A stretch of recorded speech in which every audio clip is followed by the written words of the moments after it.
It was a normal day at Comic Sans High School, except for Silver.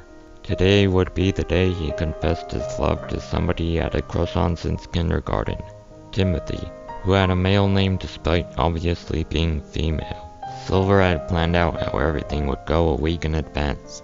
At lunch, Timothy would likely sit with her friend Michael. Silver planned to sit with him, then slip some super beans into Michael's food to make him have to use the restroom. He had also picked today, a Friday, to give Timothy the weekend to think about it. Silver was nervous, of course, but he promised himself he would do it no matter what. It seemed to take forever, but lunch eventually came. Silver walked out to the cafeteria, bought a lunch, then chose a seat outside, next to Michael. However, Timothy had not arrived yet, and Michael started a conversation. Hey, what's going on? Michael asked. Not much.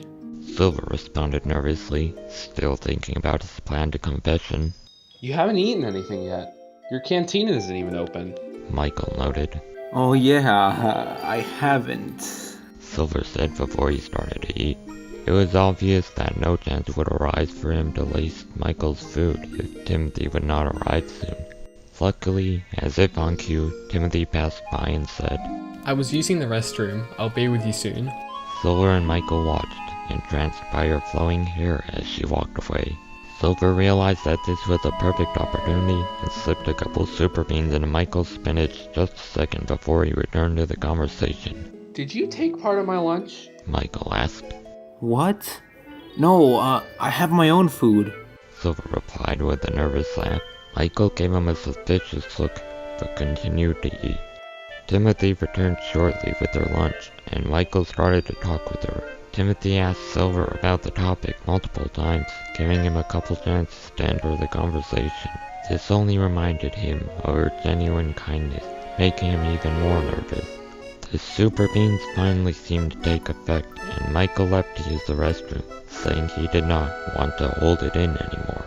Michael was gone, but Silver still hesitated to confess. He had figured Michael would have been the biggest obstacle, but now that it was prime time to confess, his stomach was completely tied in knots. You promised yourself, he thought, and you won't get another opportunity this good, attempting to convince himself. Tim! Silver forced out as he motioned for Timothy to come in closer. What is it? Timothy asked as she leaned towards Silver, locking eyes with him. Silver stared at Timothy's perfect face and her beautiful hair, I know right, which had fallen onto the table. He gulped. I love you. He whispered, his face steaming. Saying those few words that made him both relieved and more nervous than he had ever felt before. Timothy blushed as well and looked away. Silver did the same. While still facing away, Timothy whispered back, You should know that. I'm a guy. I don't care. Silver replied without thinking. Timothy's blush intensified. Oh. He said as he forced a small chuckle. The two looked back at each other, making eye contact before they both quickly retracted themselves and looked away again.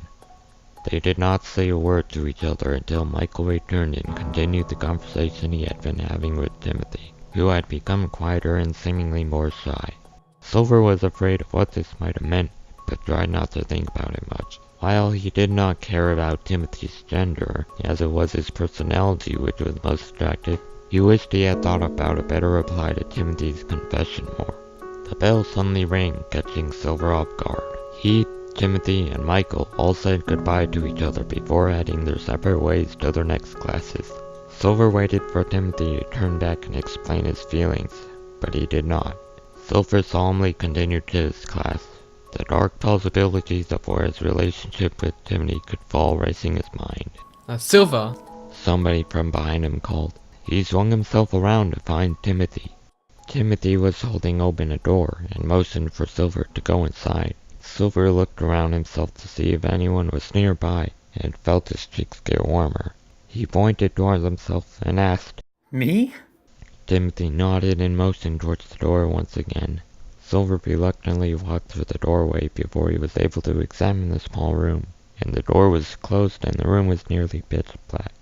Silver felt someone lightly push him by the shoulders up against the wall, and he could feel what seemed like a mop. He looked forward to see the right side of Timothy's face illuminated by the light coming from underneath the door.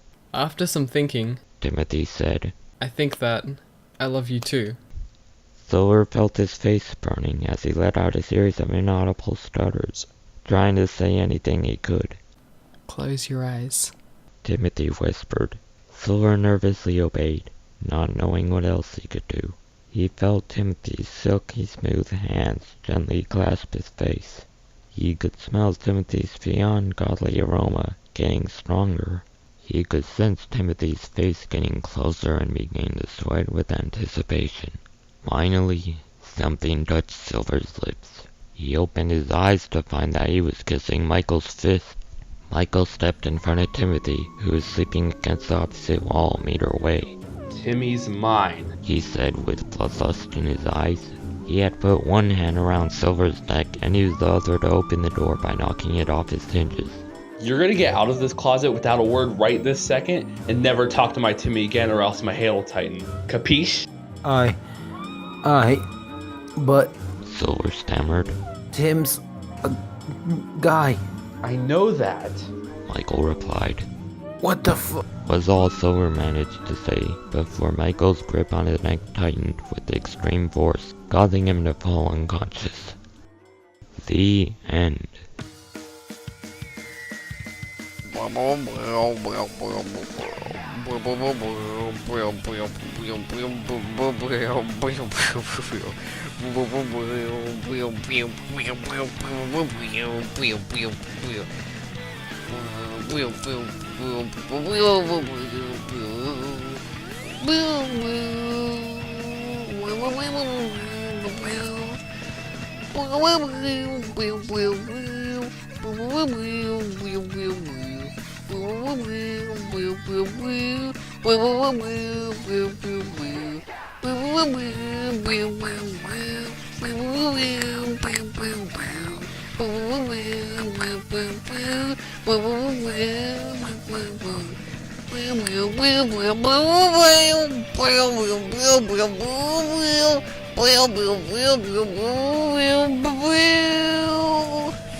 Boom.